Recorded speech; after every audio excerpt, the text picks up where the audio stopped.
All right, good morning, everyone, and welcome to the May 27th Multi-Cloud Happenings. It's the last week of May of 2025. I can't believe how fast this year just continues to roll by us. And we're really excited to bring to you today part two of automation in multi-cloud. And we're going to focus on, I'm going to say Leo's going to focus on the OCI CLI, the APIs and SDKs as well. So I have to say, safe harbor statement, of course, with all the webcasts is the following is intended to outline our general product direction and it's intended for informational purposes only and may not be incorporated into any contract. I can't speak yet.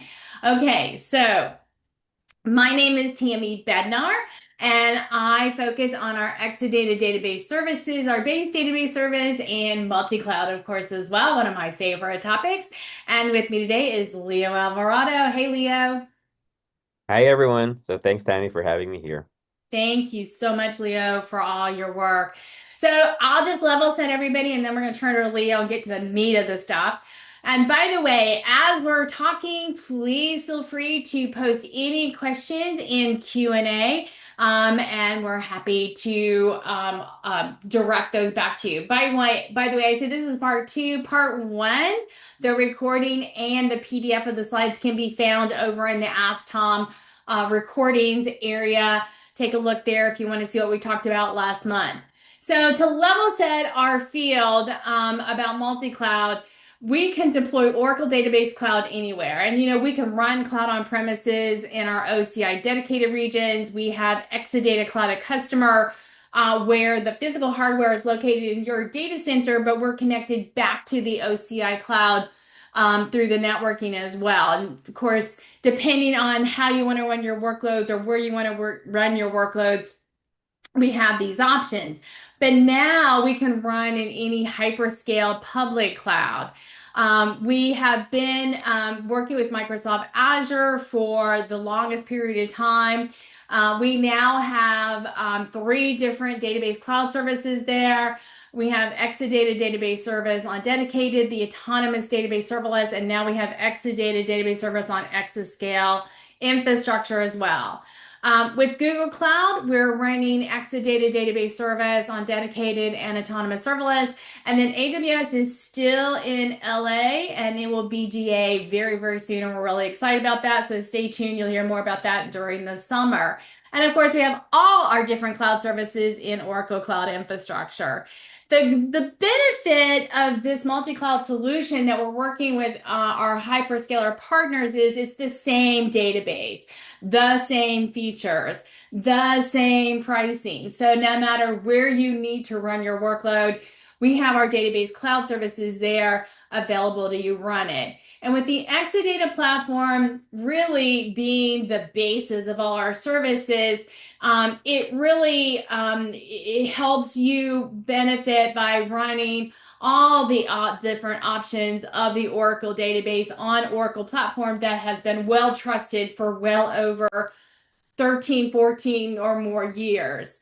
So with this multi-cloud solution, you're able to co-locate your applications and your Exadata, giving you the highest level of performance because of the lower latency as well. And as part of the cloud, if you're moving from on-premises into the cloud, it is the same experience, but we've added a lot more automation into the task so we can help manage, monitor your resources more efficiently in the cloud. And so with that, with the cloud, we introduce different interfaces to help you manage your tasks, to monitor your tasks, the life cycle of your resources. And so we have the web UI, which is the one we always, as product managers, we tend to use for demonstration purposes because it's pretty. We put a lot of work into it. But as we all know, in working with many of you, I've been so honored to talk with you, is that really it comes down to using the OCI CLI or REST APIs or SDK and Terraform in order to manage all these different lifecycle management tasks. So today we're going to have Leo talk to us about the OCI CLI, the SDKs, and the REST API. So, Leo, I'm going to turn it over to you. Okay. Wait, let me just. All right. Can you see my screen, Tammy? Yeah, just go into, there you go. Perfect. Thanks. All All right, right. Leo. So thank you so much, Tammy.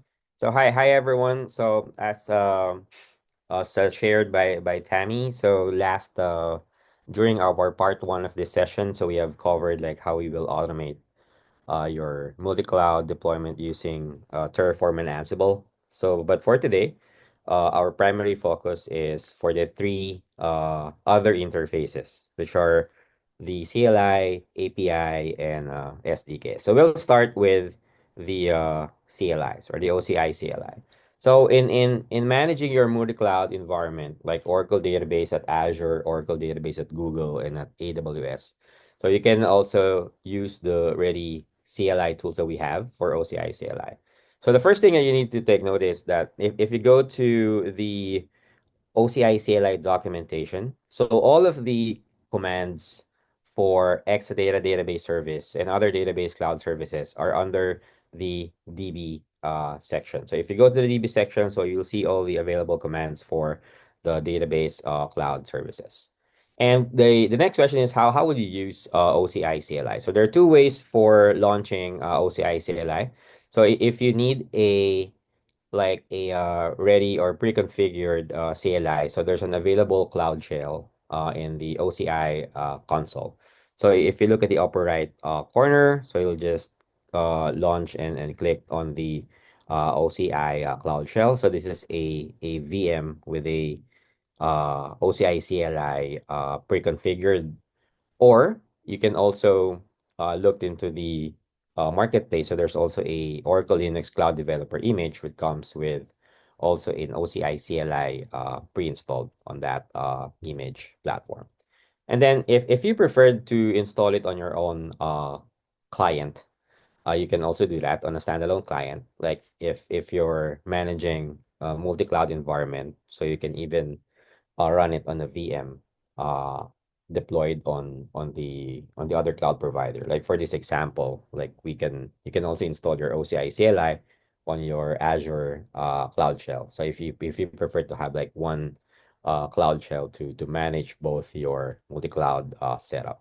And installing the OCI CLI, so if you go to the documentation, so you'll see the same step. So you just need to run the installer script for you to install the OCI CLI. And then once you have installed OCI CLI, the next is to run the OCI setup config. So it this step will manage the this is where you define your credentials that you will be using for authenticating for your OCI CLI. So this is where you define your tenancy OCID, user OCID, as well as this is the part where you upload your API key pairs that will create your OCI configuration file. So whenever you use the OCI CLI, so that is being used for the authentication and validation. And once you have set up your OCI CLI, so as shared by Tammy, also like whatever you can do in a console, you can do it with, you can also do it with CLI and REST API. So these are just the common lifecycle management that it's infrequently used for managing Exadata database service on dedicated for multi-cloud environment. Like you can do manage your SSH keys for VM cluster, change license model, like scale up your VM cluster, and then applying and performing updates in and also to scale the resources. And then outside the VM cluster, so for database and database homes, so these are all the different life cycle that you can do for databases, like create, delete, start and stop, manage your database backup and recovery, as well as managing data guard association and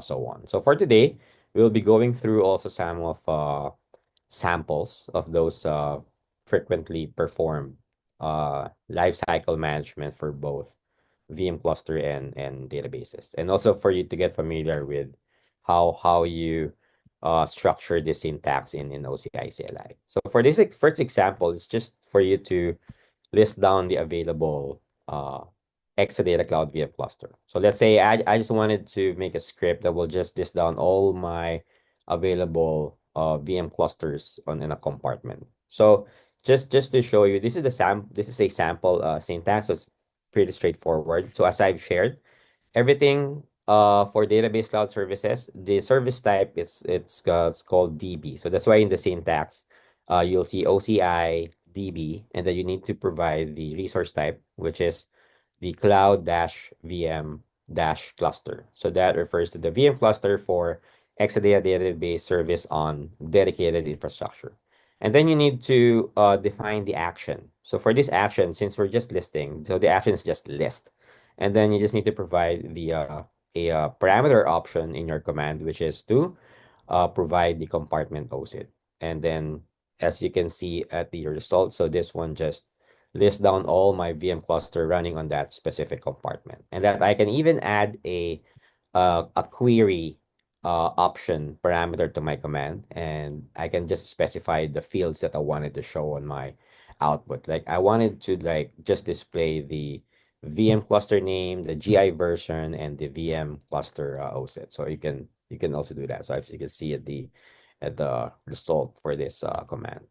And then if you want to, and then some of the common life cycle, like I just wanted to list down the available updates or patches that I can apply to my VM cluster. So you have an OCI CLI command that lets you do the action of list updates, and that you just need to provide the parameter of your dash VM cluster ID, which is the VM cluster OSID. And then as a result, you can just display the available updates that you can apply. So you can choose the specific fields, like if you just wanted to show the update description and also the update type. So here you'll see in this example that we're just displaying the available updates as the available updates for my OS update and also my grid infrastructure patch for that specific cloud VM cluster. And then that OSID, you can get it from the previous command that we have used, which is to list down the VM cluster and then specify and display the VM cluster OSID. What else? Of course, when scaling up VM cluster resources. For this example, this one shows you the update action. So in the syntax, you'll see here that we're using the update action for the particular parameter, which is the CPU core count. So for OCI CLI, so using this command is just uh, update, and then you provide the OSID of the cloud VM cluster, and then the CPU core count, which you just need to define the new OCPU count for that VM cluster. And then you can also do and list down the available updates and patches for your database home. So for this syntax, for this command example, so we're using the action of list db home, which is just to list all the available updates or patch. And here in the result, it just shows you uh, the available patch with description, as well as the specific patch ID or OSID, and also the DB version for that patch for that DB home and in OCI CLI. So once you've listed down the available updates or patches, so the second is how would you update the database home using OCI CLI? So here in the syntax structure, so you need to uh, use a parameter, which is the dash dash db dash version, which is a complex type uh, kind of I mean it's a JSON file in which in the JSON file you just need to define the patch action, whether you want to perform a pre-check or apply, and what's the specific OCID of that specific patch or updates.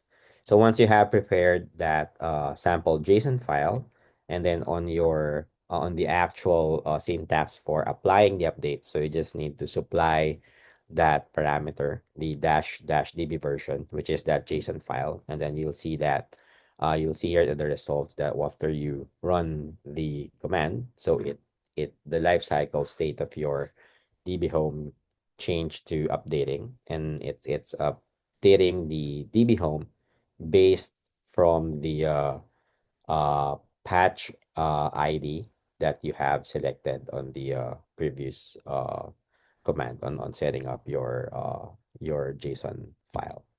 And what else? So other common lifecycle management for database. So for this example, it's configuring your or enabling the automatic backup.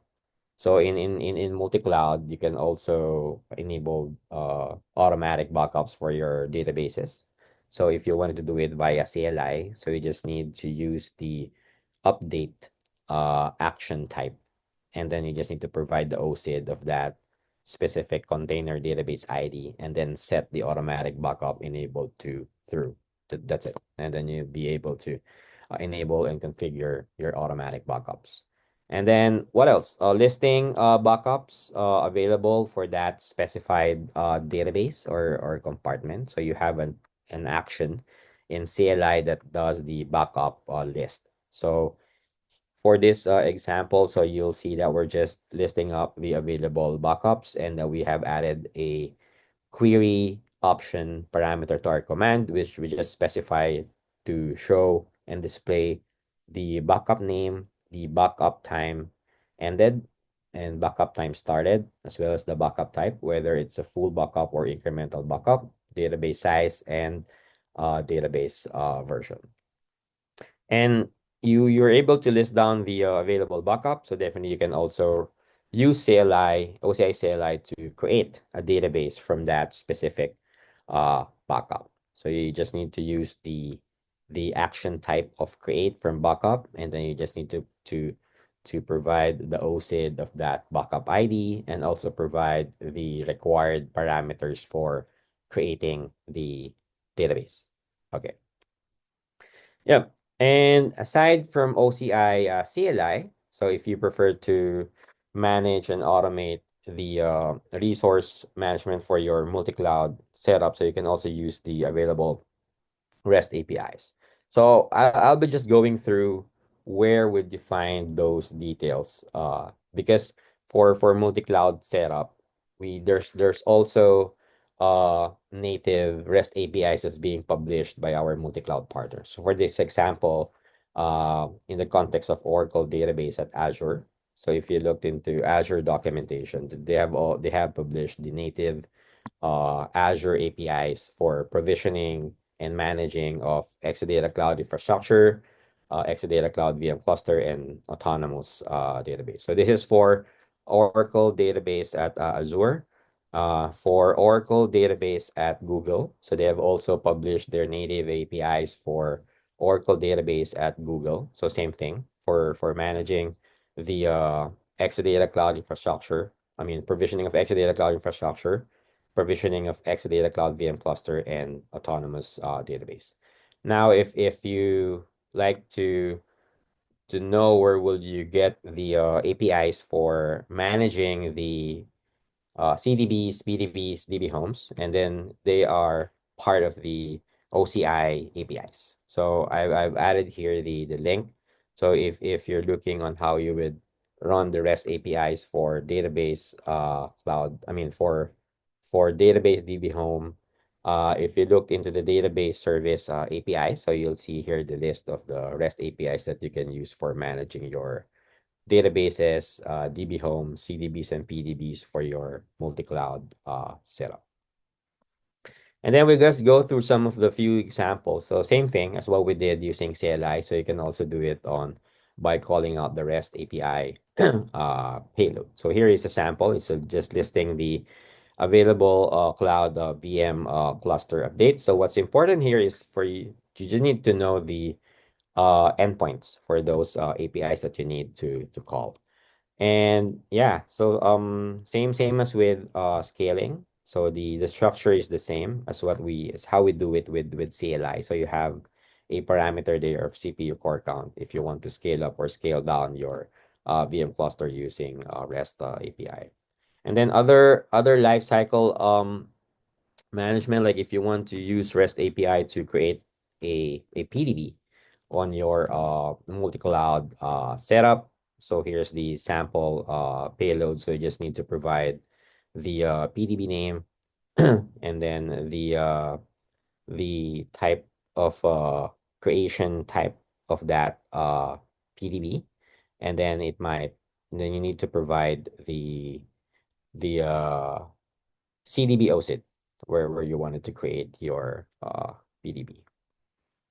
Okay, so that's create PDB, and if you're using your own, if you're using Postman, so we have also contributed an API collection for database cloud services. So if you're familiar with Postman, and if you go to the Postman collections. So you'll see a collection there under the OCI, the database service API. That will be very handy for you to search for the REST APIs available for your Exadata database service and autonomous database that you can use for your multi-cloud environment. Okay, now let's move to the next interface, which is using SDK. So in OCI, we provide software development kits to facilitate development of custom solutions. So again, software development kits, it's allow you to build and deploy apps that it can integrate with OCI services. And this time, since you're working on a multi-cloud environment, so SDKs can also help on your development efforts as well as faster time to market as SDKs provide the pre-built libraries, code samples, and standardized interfaces that can help you eliminate the need to write a load level API integration code from scratch. And in a multi-cloud environment, so your development team can easily integrate uh, the cloud services, different cloud services in days rather than weeks. And SDK in a use case for multi-cloud environment, it helps also to abstract the complexity of having different cloud provider APIs. Like it can help provide a standardized methods for common operations. Like if you wanted to create like a portal where you want to make it a self-service for your customers. Like I wanted to come up with a portal that can easily help me to spin up an environment, whether it's an Oracle database at the multi-cloud environment. And you can also make use of SDKs to call both APIs uh, from Oracle side and also the multi-cloud partner side. So I'll just go through like where you can find more details and maybe show some of few examples for SDK. Like for Google, so if you looked into documentation, so they have posted I mean they have published Google SDKs for managing Oracle database at Google resources. They're managing Exadata cloud infrastructure and also managing Exadata cloud VM clusters and autonomous database. So this is an example. Like I've just taken the link on the SDKs for Python for Oracle database at Google. And same thing with Oracle database at Azure. So they have also published an Azure SDKs for managing or they call it Oracle database at Azure Resource Management. So here you'll see the SDK for managing the Exadata Cloud infrastructure, Exadata Cloud VM cluster, and autonomous database. And then I put a link here, like a link on sample Python SDKs for managing your Oracle database at Azure.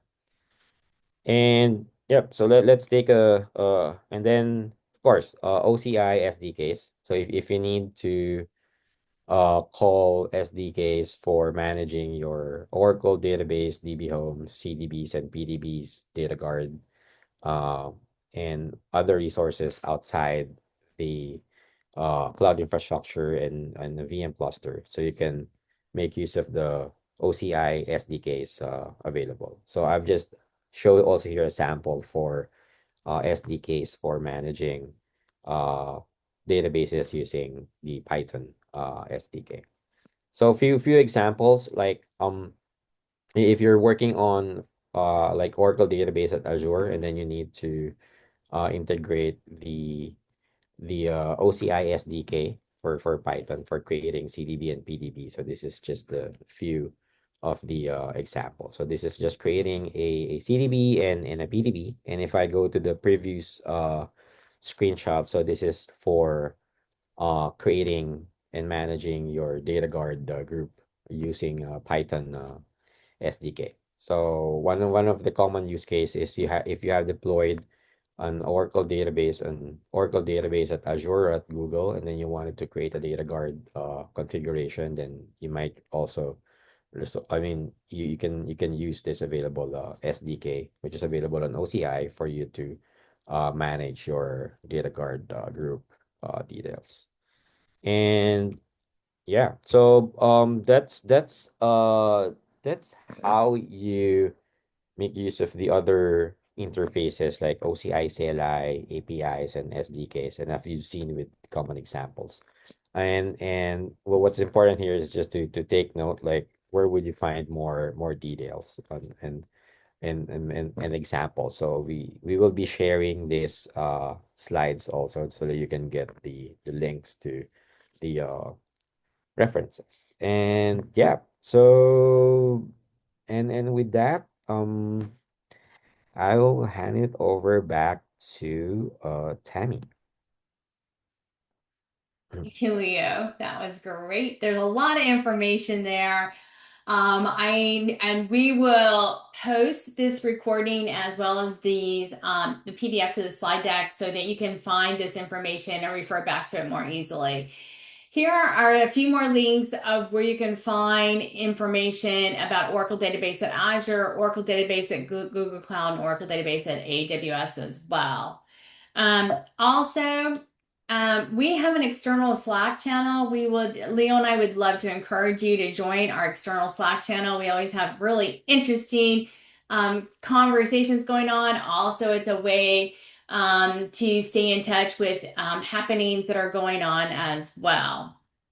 Um, I don't know if anybody has any questions. I know this is really informational about, where or how to use the SDKs and the OCI CLIs and the APIs and things in order to automate a lot of the multi-cloud capabilities. Hopefully you found this informational. We have a minute or two left, or that we have all the time that you want, but does anybody have any questions they would like to ask? Please post those in Q&A, and we're happy to take those as well. As we're waiting to see, Leo, if anybody has any other questions, where was my brain going? Oh, as I mentioned up front, we have all the recordings and a PDFs of the previous multi-cloud sessions up in the Ask Tom where you joined. You can also find all the recordings as well to refer back to them. If there's more information or other topics that you would like to hear more about, we would love to present those to you. Just drop me an email, tammy.bednar@oracle.com, and happy to have that content presented. Or if anybody has any good ideas and what they'd like to see, of course, we'd always like to hear about that as well. We're not getting any questions, Leo. All right. Well, with that, I know everybody is super busy, probably for most of us in the US, still recovering from the long weekend, and trying to get back in the swing of things. So we hope that this has helped you get back in the swing of things, to get your week started. We are so happy that you joined us this month. So join us next month for another multi-cloud happenings topic and reach out to us if you have any questions. All right, thanks. Have a great day. Bye. Right.